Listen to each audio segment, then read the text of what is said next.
Hello again, I am Blunty. With MHWilds barely more than a week away as I record these words, it's time to start getting prepped, making a plan. And while I've got another video coming to have a chat with my fellow hunter veterans about all that kind of stuff, this video is for the fresh hunters. But vets, please do stick around, especially those of you passionate about helping out the newbies to find as much love for the series as we have. I'm going to ask you for some help a little bit later. Now, to the people coming in clean to this series, there's some things you're gonna want to understand properly and get the right context on if this game is ever going to click with you, and for you to properly see what all the fuss is about. And here is the dirty little secret. It probably won't click for you at first. In fact, you might even bounce off it completely in frustration. I did with my first Monster Hunter game. In fact, it took me 3 separate tries over, I think, about 18 months to properly get into it. But I kept bouncing off it. But then something changed, and I got properly into it. I understood it, and I became hopelessly caught in its glorious riptide. And I'm far from alone in having a story like that. It's actually remarkably common in the Monster Hunter community. So my goal today is not to teach you the game. This isn't simply a tutorial or a beginner's guide or a list of things you have to learn about, for the weapons or whatever, all the various systems and how the buffs work. Instead, I'm going to do something far more vital, vastly more important to understand. I'm not going to teach you the game. I want to show you how to teach yourself the most important part of the game. Now for gameplay, I'll be demoing this in Monster Hunter World, because as I record this, the final Wilds beta has already closed and the game is yet to launch. However, what I'm trying to teach you also applies to every Monster Hunter game, so that doesn't matter so much. Now, whatever weapon you pick, as a newbie, chances are you're probably going to seek out some sort of guide or tutorial for it, and that's good. There are some great ones out there. It's only part of it. It's a fraction of what you really properly need to know for this game to click with you. So, the very best advice I can give a new player is to avoid combat at first. Whenever you are put against a new monster in the game, and this is for every new monster you come across, no matter how confident you are with your weapon, don't just scream towards it hollering "Leroy Jenkins" and start unloading attacks on it. Because that's probably going to make you feel super crap at the game. You're going to get battered around like a cat toy.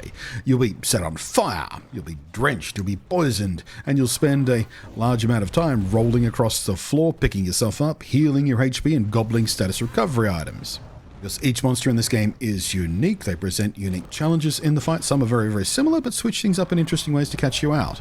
So just trying to face roll these guys is going to make you feel slow, awkward, ineffective, and make the game feel super duper punishing. Instead, for any new fight, keep your weapon sheathed as you approach. The plan here is not to attack at all, but to develop strategy. What you want to be doing is staying pretty close to the monster, but not engaging. Instead, watch the monster carefully as you move around it. Watch its behavior. Watch for the telltale animations and postures that the monster's going to display. Learn what kinds of attacks that they signal. Is it a lunge forward? A front-facing claw swipe? Is it about to spit something at you? Is it about to spin 360 degrees and smack you in the face with its tail? Or leap up and smash back down again? The goal is to get familiar with the telegraphing of its attacks. How fast they come out, which direction they happen in, how far they reach, how long does the monster need to recover from them, how many times does it repeat any given move in a sequence? Is that number reliable every time? With your weapon sheathed, you're faster, you're more mobile, you're more agile, and you burn less stamina while moving and dodging, which means you can focus on simply positioning yourself to stay out of harm's way. I've seen a lot of players, including myself, come to this series and you start trying to play it with expectations set by other action RPG games and get frustrated by Monster Hunter. If you come to this game and try and play it like some action RPGs you are already familiar with, like a God of War game or a Soulsborne game even, you'll probably start telling people you think Monster Hunter is slow and clunky, clumsy, unresponsive even.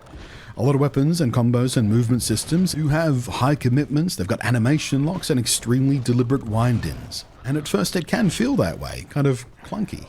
This isn't a game where you multi-dodge roll in, take a couple of strikes and dodge roll out again, or continually dodge roll through multiple sequences of attacks while you're circle strafing the monster and then mash attack, Soulsborne style. It's not a game where you're chaining spammed attacks out like some war god, even with the fastest, lowest commitment weapons in the game, at least not at first. You can't do that. When you get good, there's a lot more opportunities for that then. But Monster Hunter will severely punish you for trying to play like that without the right grounding and knowledge. And if you do go in with that mindset of these other games and you choose one of the meatier, slower weapons, the game will feel like you're playing while chest deep in tree sap. That stuff is exactly what bounced me off the game twice before I finally changed how I approach things, and it at last clicked for me, and I got it. And I've been hopelessly addicted ever since. So, once you spend a few minutes studying the monster, then you can start attacking, using what you learned to find the safer openings, where you need to stand to attack and be safe from what the monster is doing. I'm not just talking about attacking between the monster's attacks, I'm talking about attacking while the monster is doing an attack, but you're standing where it's not going to hit, that kind of stuff. Thinking about what the monster is doing, what it's about to do, and when the monster is left vulnerable while performing a long attack or recovering from one. Don't overcommit yet. Don't worry too much about big combos and whatnot. Just, poke, maybe once or twice, depending on your weapon, and move.